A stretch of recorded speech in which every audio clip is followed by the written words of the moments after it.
Hi, it's Grimwide Geo with Luxury Gaming, and I'm here with Christian. He piloted Shaddoll Invoked in the LCS 11 event. It was 8 rounds and top 16 playoff for more prizing. Yeah, basically the ban list happened, and there's tons of decks that were kind of like behind the past format that are starting to evolve or come back into the format now that VFD and other decks got hit. But he played very well. He made top four. Go ahead and introduce yourself. Sure. Hi, my name is Christian Penagos, and yeah, I'm really happy to be here. It was a very good experience overall. Awesome. And before we jump into it, do you have any shoutouts before we start? Sure. Yeah, I do want to shout out my friend Daniel Flores. He's my hero, and he knows it. He made top 16 as well with the Shaddoll Invoked Dogmatica. So it was good. It was good. So shout outs to him. He was always supporting. Awesome. Yeah, let's jump right into it. Sure. So, well, I decided to play this Shuttle Invoke. To be honest with you, I had no idea what I wanted to play. I saw a lot of decks being really good, but this exact same list is what I played 8 days ago in the extravaganza that we had here in my country, and I won it. So I just decided to go with it. I didn't think I needed to change anything, even though I was afraid for some like new decks, or let's say some people were going to be more creative with things like virtual world or Drytron, so they might have things that we were not expecting. But for the expected things, I think the deck was very solid, so that's why I decided to go with the same exact list I was playing. It was very good. Definitely. And for one thing, the format isn't heavily like floodgates or like heavy combo decks, and this deck definitely counters the format. So I think it was a very good pick. But you could jump through the list if you would like. Sure. Well, so we had the Invoke package in the main. So the three Alistair, the two Invocations, the Meltdown, which is the best card in the deck, and the Terraforming. So very standard. I don't think I would change anything there. Then for the Shaddoll part, Foolish, which is well many Shaddoll, plus two Wendy, two Squamata, two Hawks, and the one ups. Well, I didn't miss any more. I think it was good that way. I decided to play two Ash. I'm sorry, three Ash and three Nibiru. I well, Ash works against everything. In Nibiru, I was expecting a lot of Dragon Link, and I played three of them, and they were very very massive. And it still is a light monster, so we never like have a downside of drawing in. So maybe the only weird thing about the Shuttle part is that I decided to play Shuttle Core. Before playing the Shuttle Invoke version, I was playing like Shuttle Trap, like similar to what back plays, and I figured out how good the card was. It is very good in the grinding. Very late in the game, it starts being very good because you bring back the incarnation with Abkalon and so on. So it was a very good choice, even though this time it was not as good. Well, past format I didn't find so many combo decks like today, but still it made it did its job, right? So it was good enough. Yeah. Um, I played six fusions. Well, three L, three shuttle fusions. Well, sometimes I've been told that this is kind of too much, but I do really want to open a fusion when starting to play. Otherwise, I'm not playing. Otherwise, the deck is just Mikawa Pass, and that's not good enough. Now for I decided to play Super Bullet. I well the only out that we have to Dragoon is this card, and it seemed to be very good. I was expecting as well a lot of a mirror, which I played like three or four shuttle Evo Yeah. came in clutch, and well last the Dragoon part. So the I played this list without the Dragoon, and I added some more hand traps, but I had played the Dragoon before, so I get really used to have a finisher just by having two monsters on the field, which is with Anaconda does.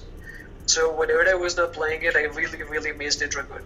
Like, it is true, you have, like, the really big risk of drawing the Garnets and the Red Ice Fusion, but it's still worth the risk, because is a finisher. Most of the times it's just when you resolve it. Yeah, it's very nice. Do you want to jump into the Cider extra deck? Sure, so for the extra, well, this is standard well 3 construct, 2 Windas, 1 Apkalone. Well, I think the ratios were fine. Well, for the Invoked Visions, Ogoinis, Mekawa, Purgatrio, and Raging. These last two, they are not so played, but they both gave me so many games. Purgatrio, I won with the exact amount of damage against an Invoked Dogmatica. And it was just the fact that it was too big. They didn't have the chance to punishment in it, and it got the right damage. So it was very, very good. I would never take this out because it steals games. And well, Raging is just a very good control card. I think it's the only good fusion you can summon against Zodiac, besides Ogoidis sometimes. But Ogoidis is not that often. So I wouldn't take Raging out either. Well, the Dragoon, the Anaconda, well, it's Red Ice Fusion, Super Poly, we can send El Shaddoll Fusion if it is necessary. We played Artemis because it makes all the Shaddolls a light monster in case we don't have one. The Gravity Controller because it helps us send the fusions to the graveyards in case we need to, well, get something back from it for the fusions. And last I played Almirage, which is not very common since we already have the Artemis, so we don't really need to go into Almirage first as we used to do with Secure Garna. But I really like the fact that, well, it has a good effect, like for protecting your monsters. It still is. It gives you free access to Purgatrio, which, as I said, is still game, so it's really good there. For the side deck, I played 2 Lancias. I think I will need to increase this to 3 because, well, Dino is a really, really hard matchup. And I think it was going. I thought I was going to find more dinos in rounds, but I didn't play any. The only dino I played was Ryan in the top 4. But I really think I need to increase this to 3 because it also helps against the mirror. Won't bank drops, well, because he's broken going second, and he's really good against Dragon. Cosmic Cyclone against Eldritch, Mirror. Dark Ruler, for same reason, for Dragoon, and I was kind of scared as well of Bared Up, because there's not really much I can do against their field, even if it is just the lane 3 that brings the statue. I have nothing to do against that besides just attacking, and most of the times that's not enough. So that's why I added Dark Ruler. Well, Harpy's Feather Duster, again, against control decks. Evenly, same thing. Most of the times against the Invoked Dogmatica, it always resolves unless they have Solid. And last, I played 2, there can be only 1, which I wish they were 3. They are really good against Dino, they are really good against a Dragon. It's usually they just stop the turn. So it was good, I just saw it once, this tournament, but I've played it before and it's been really good. So that was that. Yeah, it's very strong. Basically one of the questions was reasoning why out of all the decks with the new ban list in place, you picked this deck. Which you kind of gave some consideration because you did top a extravaganza with it as well last week, you said. Yes, I actually won the extravaganza. Yeah, that's awesome. Is there anything else you'd like to add for the reasoning for picking it for this event? Well, so the thing is that, as you said, there's no, it's the very, very beginning of the format, and even in the best format, we were in between. It was in between control and in between combo, because we had Drytron and we had as well Eldritch, so we could find both. And I think this is a mid-range deck that does both things. You can either go combo Dragoon, OTK them, or leave an unbreakable board, or you could just go control Winda and go grinding resources. Yeah. So it was solid the whole tournament, and it has been, in fact, it's something that I've been playing for a while already. So I think it was a very good decision. Yeah, and yeah, that's very good. I think you did very well with the deck, getting top four. Your consideration for putting dragoons in the deck, if you'd like to give something about that. Yeah, so as I was saying, when I played it without the Dragoon package, I was missing a finisher. Like, what I was playing instead of that was Crush Shape and Boreal Sword Dragon. But it needed too many resources. Well, Dragoon is just two monsters and that's it. And on top of being a finisher, it's also a negate. Yeah. So that's what I was saying. It's worth the risk of drawing the garnets because if you don't draw them, most of the times you're just going to it. So it's really, really good there. Yeah, it is a very good card. And then Super Poly, we kind of touched on this a little bit just because the format's kind of like more mid-range. But Super Poly, this format's like kind of insane. So if you'd like to give some input on playing that. Yeah, so it's the same thing. Like as I play Dragoon, I know how scary the card is if they play it against me.